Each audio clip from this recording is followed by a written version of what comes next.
मंजिल उन्हीं को मिलती है जिनके सपनों में जान होती है। पंखों से कुछ नहीं होता, हौसलों से उड़ान होती है।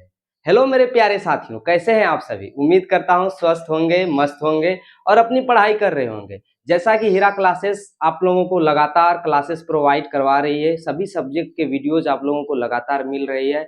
पिछले क्लास में आप लोगों को ज्योग्राफी की क्लासेस प्रोवाइड की गई थी और हिस्ट्री भी शुरू हो चुका था, जिसमें हम लोग यूरोप में राष्ट्रवाद इस चैप्टर को पढ़ रहे थे। तो उसी को आगे बढ़ाते हुए आज हम लोग यूरोप में राष्ट्रवाद का जो क्लास 2 है, सेकेंड पार्ट हम लोग पढ़ेंगे। ठीक है, तो आप लोगों को वीडियो कैसा लगता है हमें जरूर कमेंट बॉक्स में बताइएगा। साथ ही जुड़ जाइए, अपने फ्रेंड सबको शेयर कर दीजिए, सब कोई जुड़ जाइए हमारे साथ हीरा क्लासेस के साथ, निर्माण बैच से। और ताकि आप लोगों को क्लास 10th का पूरा तैयारी एक ही जगह पर अच्छे से बिल्कुल यूनिक वे में मिले। ठीक है, तो हम लोग पढ़ रहे थे इतिहास, हिस्ट्री, यूरोप में राष्ट्रवाद। ठीक है, यूरोप में राष्ट्रवाद ये पहला ही चैप्टर है इतिहास। आप लोगों को पहला क्लास हमने बता दिया था कि यूरोप में राष्ट्रवाद में क्या क्या पढ़ना है, कैसे पढ़ना है, जिसमें हिस्ट्री के बेसिक बातों के बारे में बात किया था हमने। और ये जो चैप्टर का हेडिंग है यूरोप में राष्ट्रवाद, ठीक है, क्या है यूरोप, कैसे यूरोप में राष्ट्रवाद फैला, इसके बारे में थोड़ा सा हम लोग डिस्कस किए थे।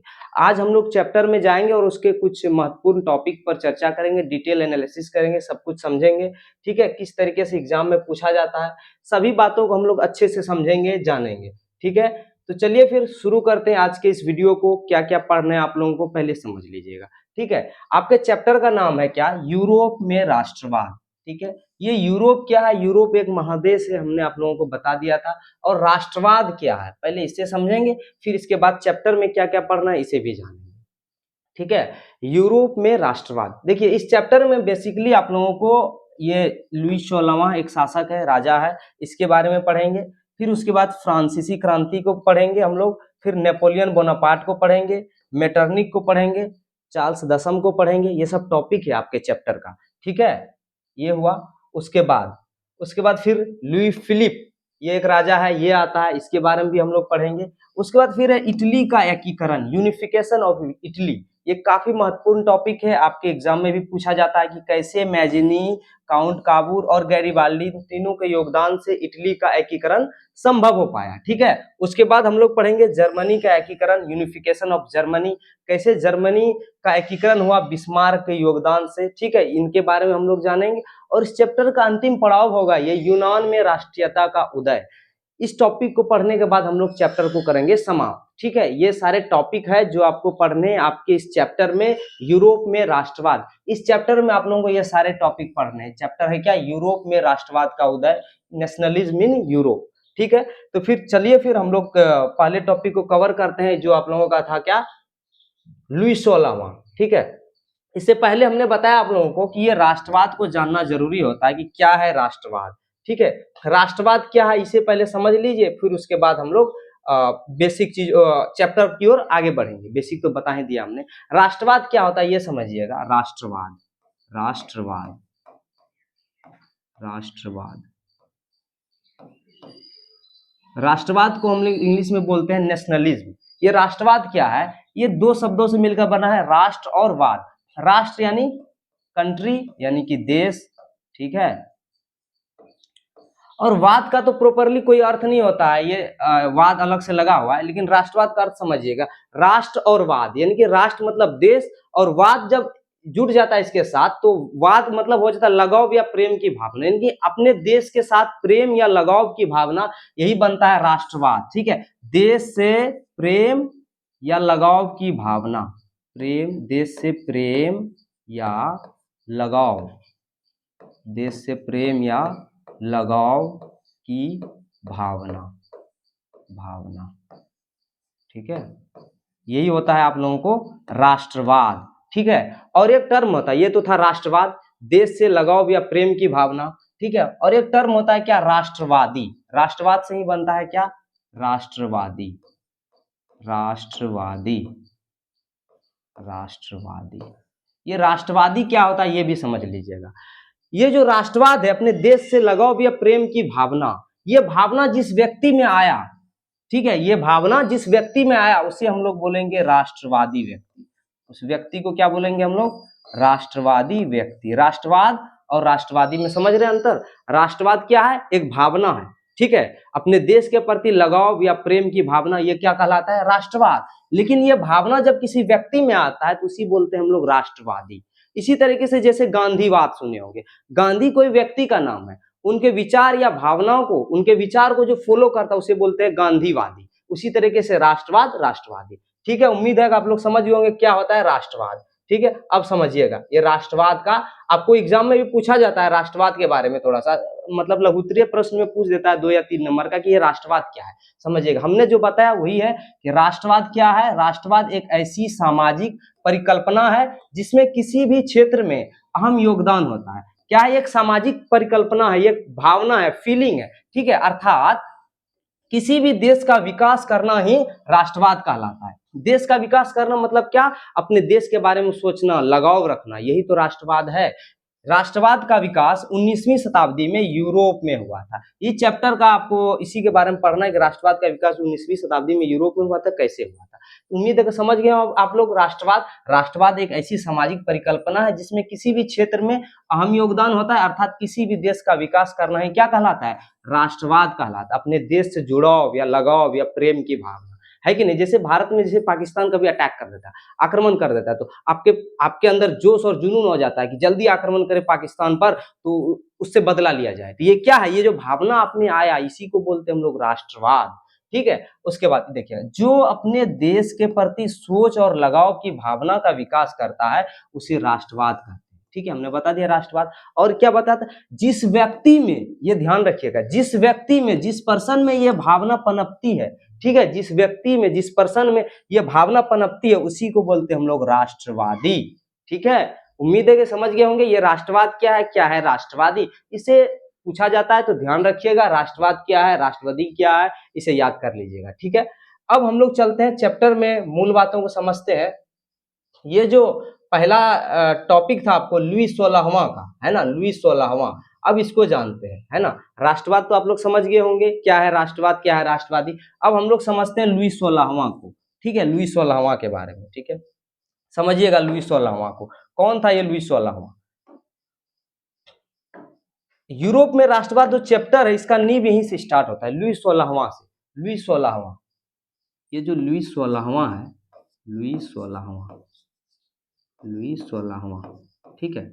लुई 16वां क्या था? एक बहुत ही निरंकुशवादी शासक था। लुई 16वां क्या था? एक निरंकुशवादी शासक था। निरंकुशवादी, निरंकुशवादी शासक था।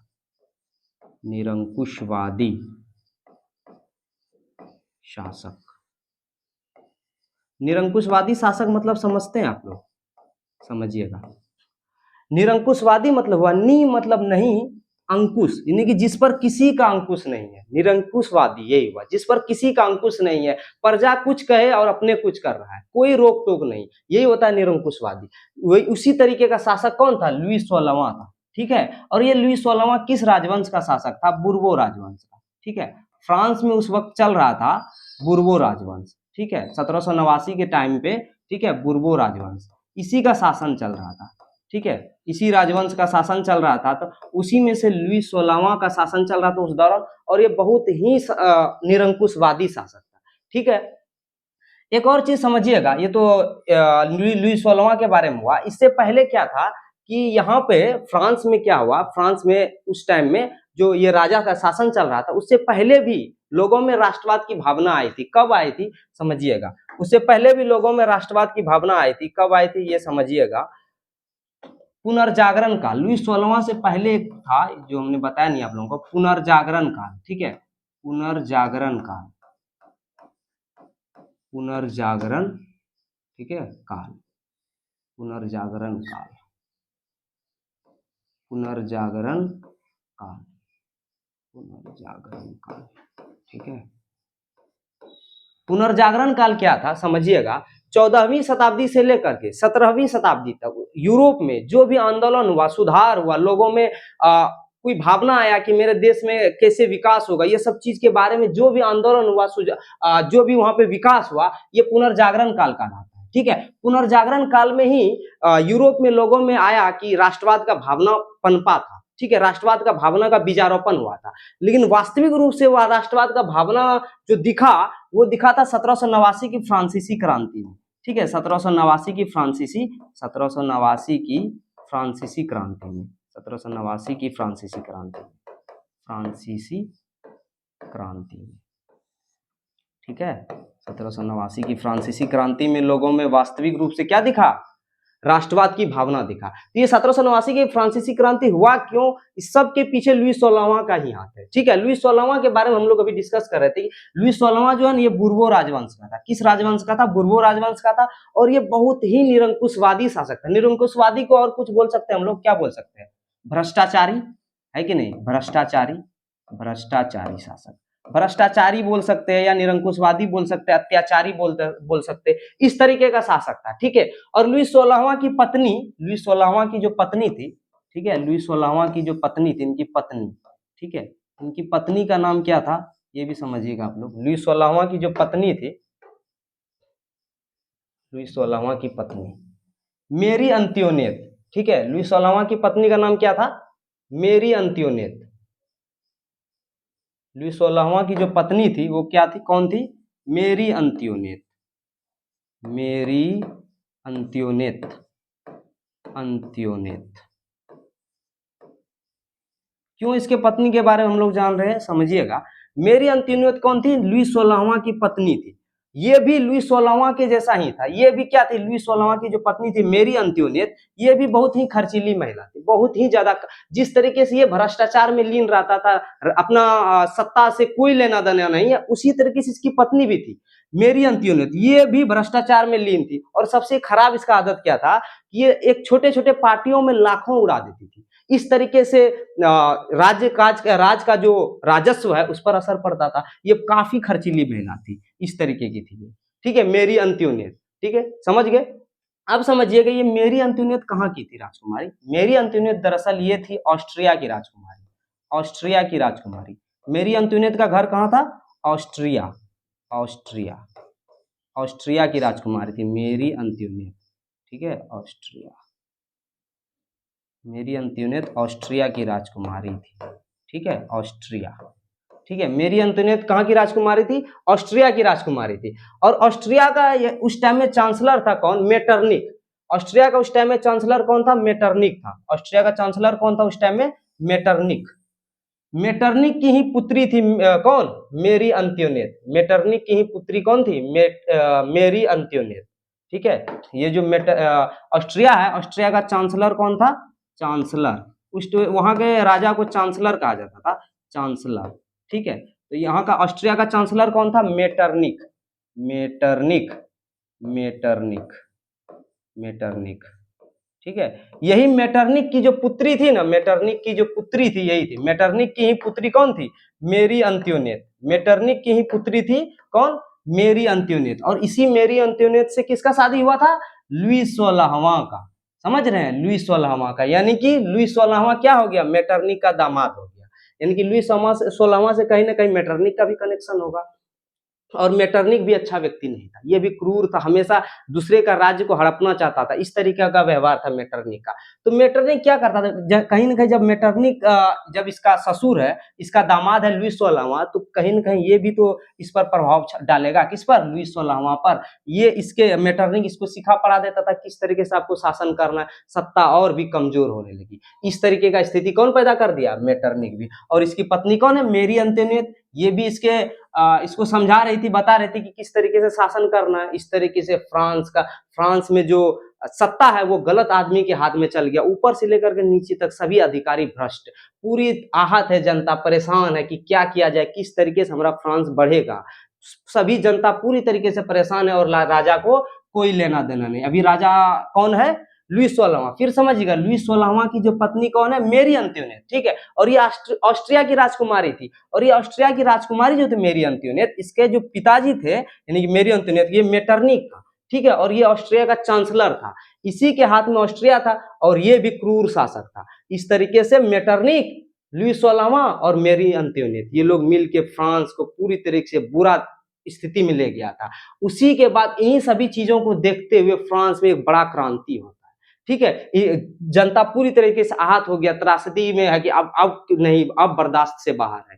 इससे ज्यादा अगर होगा तो जनता जो है पूरी तरीके से क्षुब्ध हो चुकी थी। अब होगा क्रांति की, तब पूरा आखिरी चरण पर था। ये तो हुआ पूरे तरीके से अत्याचार कर रहा है। साथ ही क्या कर रहा था ये लुई 16वां, क्या कर रहा था कि सामंती व्यवस्था को लाया था। सामंती व्यवस्था, सामंती व्यवस्था, ठीक है। सामंती व्यवस्था क्या था समझिएगा। सामंती व्यवस्था समझाते अच्छे से। सामंती व्यवस्था क्या था? ये जो सामंती व्यवस्था क्या था कि जैसे ये खेत है, ठीक है,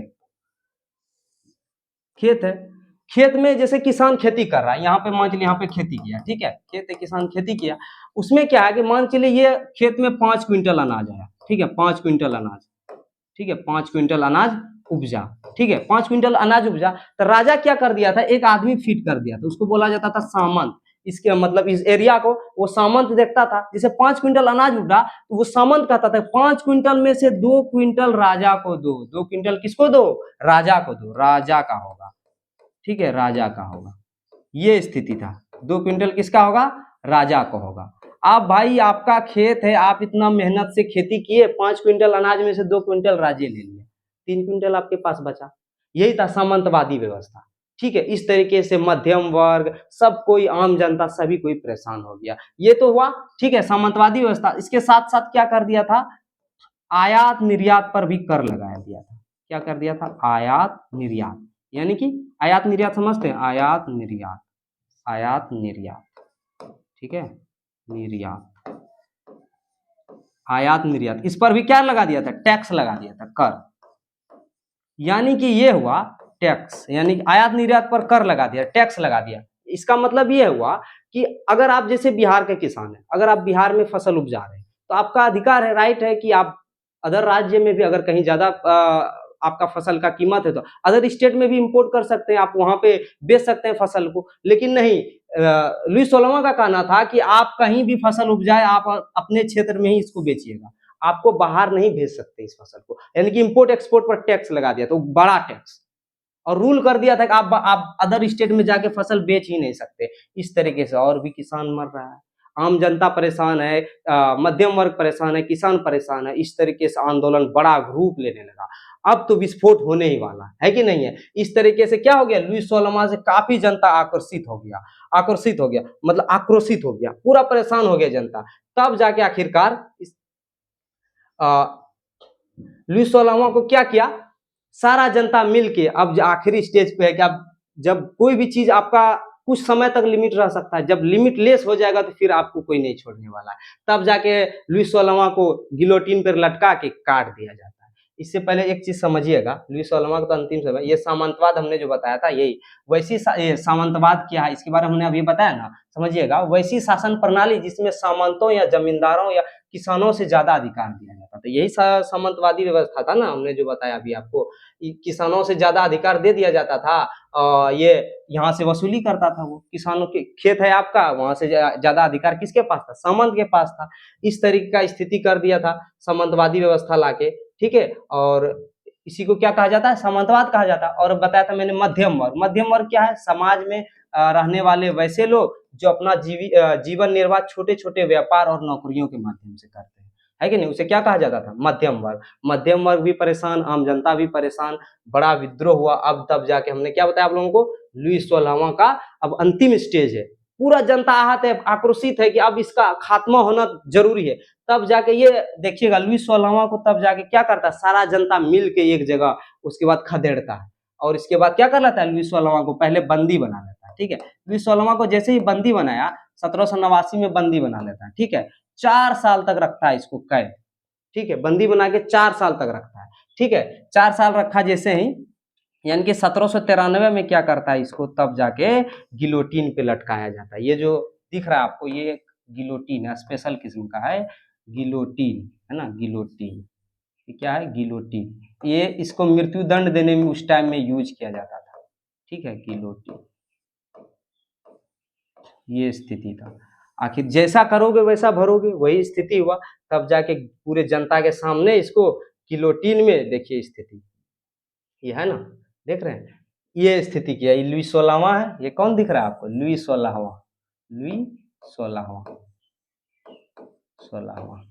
क्या किया, पूरा जनता के सामने फ्रांस में पूरा जनता एक जगह जुट हुआ और इसको गिलोटी में रख के यहाँ पे मुंडी रख दिया, जैसे ये गिरा इसका गर्दन 6 इंची छोटा हो गया और क्या हो गया, क्रैश, ये कट गए।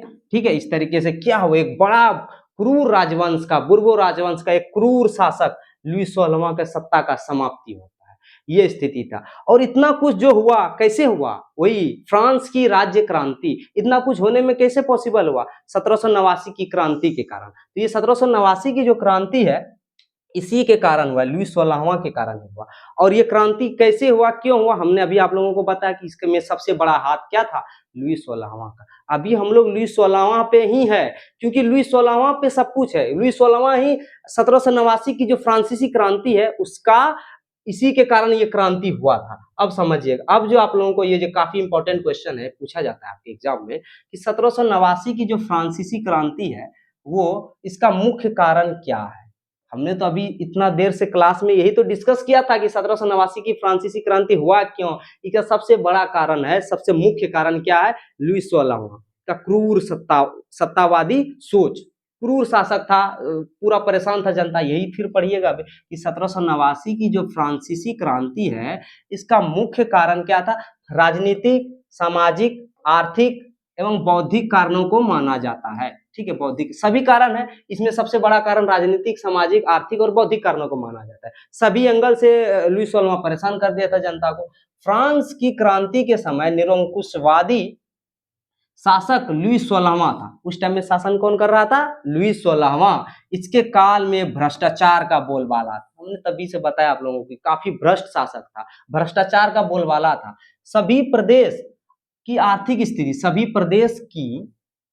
सभी प्रदेश की आर्थिक स्थिति क्या थी, खराब थी, जबकि पादरी और कुलीन वर्ग की स्थिति क्या थी, अच्छी थी। पादरी और कुलीन वर्ग की स्थिति क्या थी, अच्छी थी। ठीक है, इसमें एक चीज समझिएगा, स्थिति पादरी और कुलीन वर्ग की स्थिति अच्छी थी। ठीक है, स्थिति पादरी और कुलीन वर्ग की स्थिति अच्छी थी। इस क्रांति के मार्ग को वाल्टेयर, रूसो और मॉन्टेस्क्यू ने आगे बढ़ाया। एक चीज समझिएगा, यहाँ पे दो वर्ग का चर्चा हुआ है, एक पादरी वर्ग है, एक है कुलीन वर्ग, है कि नहीं। एक क्या है, पादरी वर्ग, पादरी वर्ग, और एक क्या है, कुलीन वर्ग, कुलीन वर्ग। ये पादरी वर्ग क्या है, कुलीन वर्ग।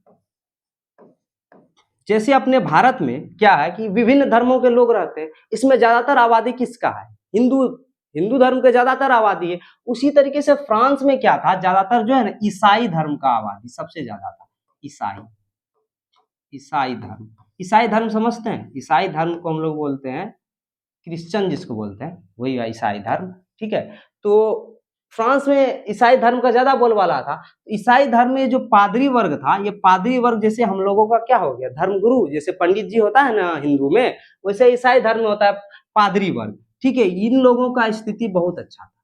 ठीक है, ये धर्मगुरु बोल सकते हैं इसको, धर्मगुरु। ठीक है, पादरी वर्ग को समझ गए कि पादरी वर्ग किसे बोलते हैं, ये धर्मगुरु, इन लोगों का स्थिति बहुत अच्छा था। और कुलीन वर्ग कौन था, जिनके पास समाज में सबसे अधिक पैसा था, धनी वर्ग, इसको बोल सकते हैं हम लोग धनी वर्ग, है कि नहीं, धनी वर्ग समाज में, यानी कि जिसके पास अधिक पैसा है, जो वर्ग के पास अमीर है, वो हुआ क्या, कुलीन वर्ग। पादरी वर्ग, कुलीन वर्ग समझ गए। तो ये जो स्थिति था मतलब लुई 16वां के टाइम में, पादरी वर्ग और कुलीन वर्ग दोनों वर्ग पूरे मौज में था और आम जनता सबसे नीचे पायदान पर था, इसलिए तो विद्रोह हुआ। तो यही चर्चा हुआ था, आप लोगों को बता रहे थे कि ये, जबकि पादरी और कुलीन वर्ग की स्थिति क्या थी, अच्छी थी। तो ये पादरी और कुलीन वर्ग का स्थिति अच्छा जब रहेगा, आम जनता परेशान रहेगा, तो विद्रोह हो गया। यही सब प्रमुख कारण था 1789 की फ्रांसीसी क्रांति का। उम्मीद है आप लोग समझ गए होंगे कि 1789 की फ्रांसीसी क्रांति का मुख्य कारण क्या था। ठीक है, अब समझिएगा अगला क्वेश्चन है आपके बीच, ये काफी इंपॉर्टेंट क्वेश्चन है, आपको लघुत्तरीय या दीर्घोत्तरीय में पूछा जा सकता है कि 1789 की फ्रांसीसी क्रांति का मुख्य कारण क्या था। ध्यान से लिख लीजिएगा, इसको याद भी कर लीजिएगा। ठीक है, अब समझते हैं 1789 की फ्रांसीसी क्रांति जो हुआ, इसका मुख्य कारण हम लोगों ने समझा, और इसके 1789 की क्रांति के बाद क्या काम हुआ, ये भी एक महत्वपूर्ण क्वेश्चन बनता है आप लोगों का कि 1789 की जो क्रांति हुई, 1789 की जो फ्रांस की क्रांति हुई, इसके बाद किए गए मुख्य काम क्या है। समझिएगा 1789 में जो फ्रांसीसी क्रांति हुई, इसका मुख्य काम कैसे होगा समझिएगा कि जैसे लुई 16वां था अभी तक, है कि नहीं, लुई 16वां जब ये चला जाता है, सत्ता से उखाड़ के फेंक दिया जाता है, चला क्या गया, इसको तो मृत्यु दंड दे दिया गया, है कि नहीं। लुई 16वां के जाने के बाद तो फिर सत्ता में फिर नया कोई आएगा ना, इनका तो सीट खाली हो गया ना फ्रांस में, इसके जगह पे तो कोई आएगा, है कि नहीं आएगा। उसके आने के पहले जो जैसे 1789 में क्रांति हुआ, लुई 16वां चला गया, उसके बाद जो आएगा तो आएगा, लेकिन उसके जाने के बाद क्या क्या बदलाव हुआ। अब क्रूर शासक गया है, अब जनता के हाथ में शासन व्यवस्था है, तो कुछ ना कुछ तो सुधार होगा, है कि नहीं है। यही सुधार के बारे में समझते हैं। इसके बाद क्या क्या मुख्य काम किया गया, सबसे पहले नेशनल असेंबली की स्थापना की गई, है कि नहीं। जैसे अभी है ना हमारे भारत में नेशनल असेंबली, इसी तरीके से उस टाइम में भी क्या किया गया, नेशनल असेंबली की स्थापना की गई, ठीक है। उसके बाद क्या किया गया, नया संविधान बनाया गया। हर देश को विकसित बने रहने के लिए सही कानून व्यवस्था रहना जरूरी है कि नहीं, सही तरीके से चलने के लिए, इसीलिए संविधान भी क्या बनाया गया, नया संविधान बनाया गया। ध्यान रखिएगा 1789 में ही फ्रांस अपने देश के विकसित होने के लिए स्ट्रगल कर रहा है, लड़ाई कर रहा है। हम लोग तो बहुत पीछे थे उस टाइम में, हम लोग तो अंग्रेजों के अधीन थे उस टाइम में, हम लोग 200 साल तक रहे। उसके बाद 1947 में यानी कि 1950 हम लोगों का संविधान बना। अब देखिए फ्रांस कितना आगे अभी ही लड़ रहा है और लोकतंत्र की स्थापना के लिए कोशिश कर रहा है। उसी टाइम में ही सबसे पहले दुनिया को जो संविधान दिया, सबसे पहले इसी फ्रांस का ही देन है। लोकतांत्रिक व्यवस्था के बारे में बताया, फ्रांस ने ही बताया था, ठीक है। 1789 में जब क्रांति हुआ तो क्या हुआ, उसके बाद क्या सुधार किया गया, एक नया संविधान बनाया गया, ठीक है। उसके बाद सभी को समान अधिकार दिया गया, कोई कुलीन वर्ग, कोई पादरी वर्ग नहीं, आम जनता सब कोई बराबर है, सभी को समान अधिकार मिलेगा, ये था, सभी को समान अधिकार दिया गया। उसके बाद हमने बताया था सामंती व्यवस्था को क्या कर दिया गया,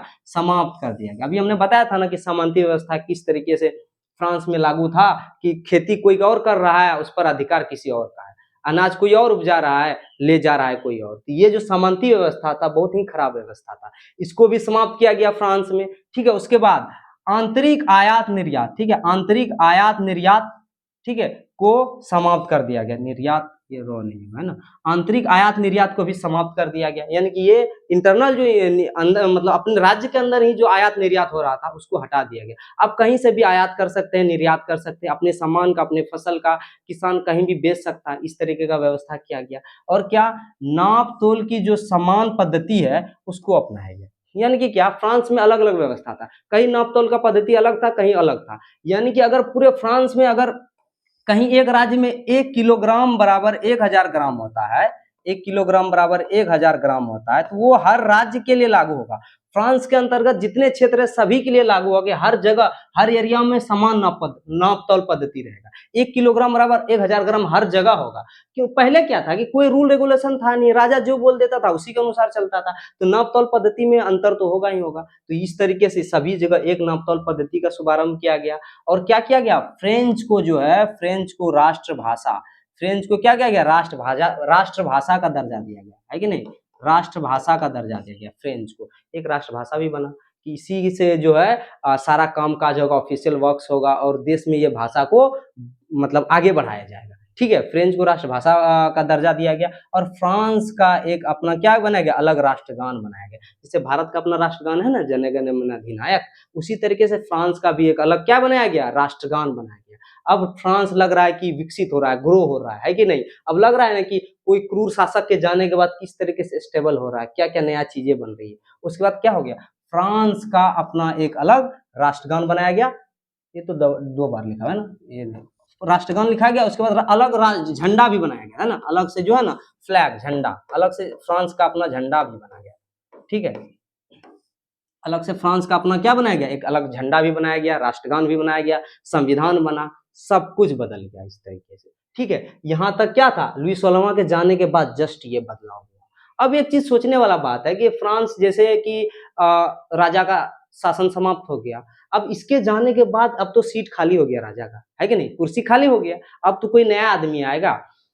लुई 16वां के जाने के बाद अब सत्ता के लिए होड़ मचने लगा कि आखिर कोई तो नया आदमी आएगा जो फ्रांस को लीड करेगा अच्छे तरीके से। इसके जाने के बाद समझिएगा एक नया व्यक्ति आता है फ्रांस में सत्ता पर, नेपोलियन बोनापार्ट, ठीक है। लुई 16वां को तो ये तो दिखा दिया था मैंने, है ना, ये तो लुई 16वां है, ठीक है। इसके जाने के बाद जो है, लुई 16वां के जाने के बाद फ्रांस में एक नया व्यक्ति आता है, ये नेपोलियन बोनापार्ट। ठीक है, ये महान शासक है, बहुत बड़ा व्यक्ति। फ्रांस को आगे ले जाने में इनका बहुत ही महत्वपूर्ण योगदान। ये कौन है? Napoleon Bonaparte. ठीक है, नेपोलियन बोनापार्ट, नेपोलियन बोनापार्ट। जब ये फ्रांस में था, ठीक है, नेपोलियन बोनापार्ट, ये जो नेपोलियन बोनापार्ट है ना, लुई 16वां के जाने के बाद ये मतलब सैनिक में था, नॉर्मल सैनिक था।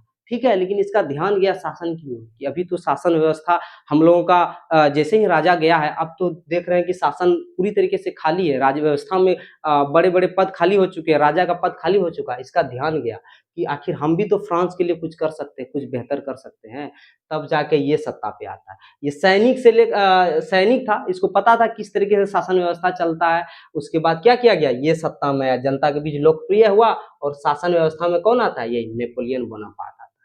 ठीक है, तो नेपोलियन बोनापार्ट के आने के बाद फ्रांस का नक्शा और बदल जाता है, और ही बेहतरीन सुधार होता है, फ्रांस एक विकसित देश की ओर आगे बढ़ता है। इसके बारे में हम लोग अगले क्लास में चर्चा करेंगे, नेपोलियन बोनापार्ट के बारे में, कि किस तरीके से फ्रांस में ये व्यक्ति आया और फ्रांस को और आगे ले गया। ठीक है, आज की क्लास में हमने क्या समझा था?